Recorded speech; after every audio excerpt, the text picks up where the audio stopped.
आज हम बात करेंगे हनुमान जी से सीखेंगे 10 मैनेजमेंट गुण। अंजनी पुत्र हनुमान जी एक कुशल प्रबंधन थे। मन, कर्म और वाणी पर संतुलन यह हनुमान जी से सीखा जा सकता है। ज्ञान, बुद्धि, विद्या और बल के साथ ही उनमें विनम्रता भी अपार थी। सही समय पर सही कार्य करना और कार्य को अंजाम तक पहुंचाने का उनमें चमत्कारिक गुण था। आओ जानते हैं किस तरह उनमें कार्य का संपादन करने की अद्भुत क्षमता थी, जो आज के मैनेजर्स और कर्मठ लोगों को सीखना चाहिए। इसमें पहला पॉइंट है सीखने की लगन। हनुमान जी ने बचपन से लेकर अंत तक कुछ न कुछ सीखा था। कहते हैं कि उन्होंने अपनी माता अंजनी और पिता केसरी के साथ ही धर्म पिता पवन पुत्र से भी शिक्षा ग्रहण की थी। उन्होंने सबरी के गुरु ऋषि मृदंग से भी शिक्षा ली थी और भगवान सूर्य से उन्होंने सभी तरह की विद्या ग्रहण की थी। पॉइंट आता है कार्य में कुशलता और निपुणता। हनुमान जी के कार्य करने की शैली अनूठी थी। साथ वे कार्य में कुशल और निपुण थे। उन्होंने सुग्रीव की सहायता हेतु उन्हें श्री राम जी से मिलाया और राम जी की सहायता हेतु उन्होंने सब कुछ अपनी बुद्धि कौशल से किया। जो प्रभु श्री राम ने आदेश दिया वो कार्य कुशल प्रबंधक है।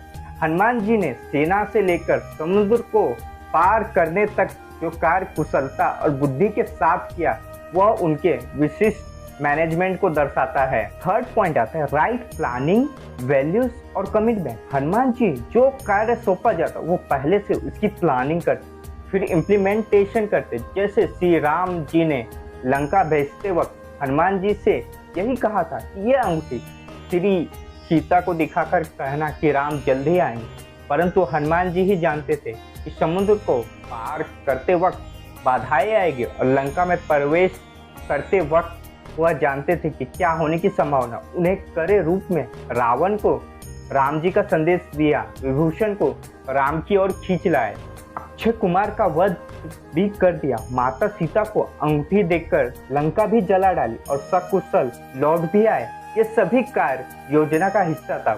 बुद्धि के साथ सही प्लानिंग करने की उनमें गजब की क्षमता थी। हनुमान जी का प्रबंध क्षेत्र बड़े ही विस्तृत, विलक्षण और योजना के प्रमुख योजनाकार के रूप में जाना जाता है। हनुमान जी के आदर्श बताते हैं कि वह डेडिकेशन, कमिटमेंट और डिवोशन से हर बाधा पार की जा सकती है। लाइफ में इन वैल्यूज का महत्व कभी कम नहीं होता। लंका पहुंचने से पहले उन्होंने पूरी रणनीति बनाई। असुरों की इतनी भीड़ में भी विभूषण जैसा सज्जन ढूंढा, उससे मित्रता की और सीता माँ का पता लगाया, भय फैलाने के लिए लंका को जलाया, विभीषण को प्रभु श्री राम से मिलाया। इस प्रकार पूरे मैनेजमेंट के साथ काम को अंजाम दिया। फोर्थ पॉइंट आता है दूरदर्शिता।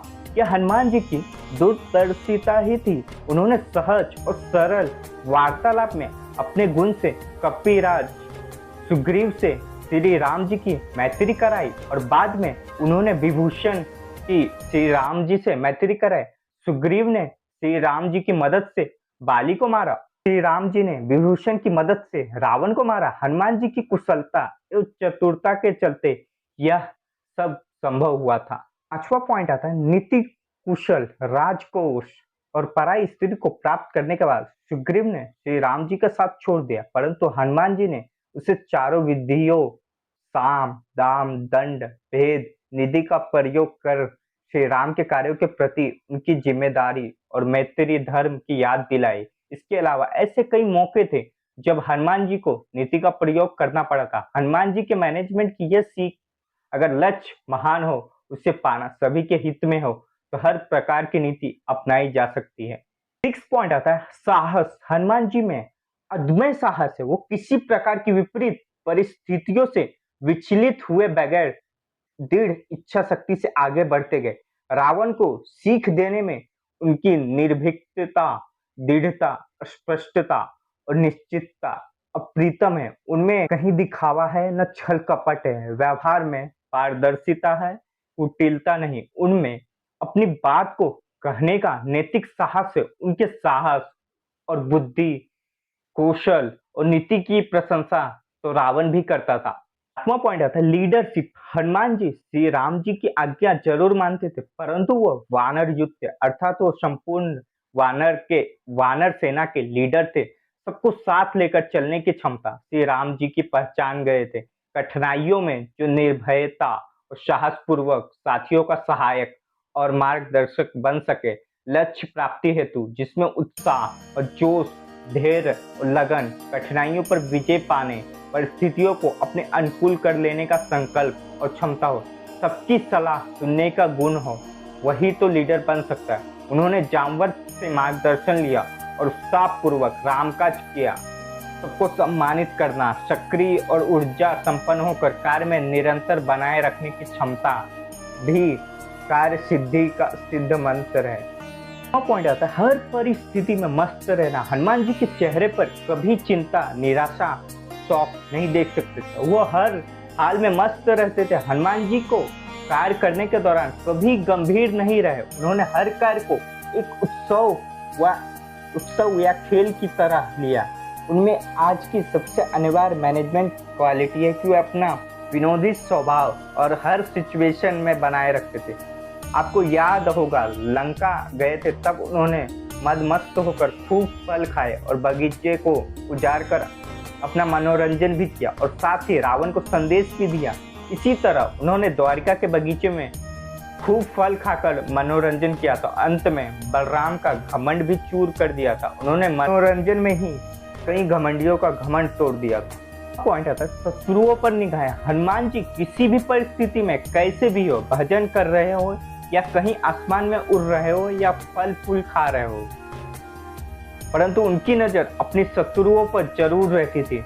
विरोधों के आशावादन रहते ही उसके रहस्य को जान लेना, शत्रुओं के बीच दोस्त खोज लेने की क्षमता विभूषण प्रसंग में दिखाई देते। उनके हर कार्य में थिंक और एक्ट का अद्भुत कॉम्बिनेशन है। then दोस्तों 10वां पॉइंट आता है, विनम्रता। हनुमान जी महान सर्वशक्तिशाली थे। हनुमान जी के लंका को उजाड़ा, कई असुरों का संहार किया, शनिदेव का घमंड चूर किया, पौड़क की नगरी को उजाड़ा, भीम का घमंड चूर किया, अर्जुन का घमंड चूर किया, बलराम जी का घमंड चूर किया और संपूर्ण जगत को यह जता दिया कि वे क्या है। परंतु उन्होंने कभी भी खुद विनम्रता और भक्ति का साधन नहीं छोड़ा। रावण से भी विनम्र रूप में ही पेश आए, तो अर्जुन से भी सभी के समक्ष विनम्र रखकर उन्हें समझाया। परंतु जब वे नहीं समझे तो प्रभु की आज्ञा से अपना पराक्रम दिखाया।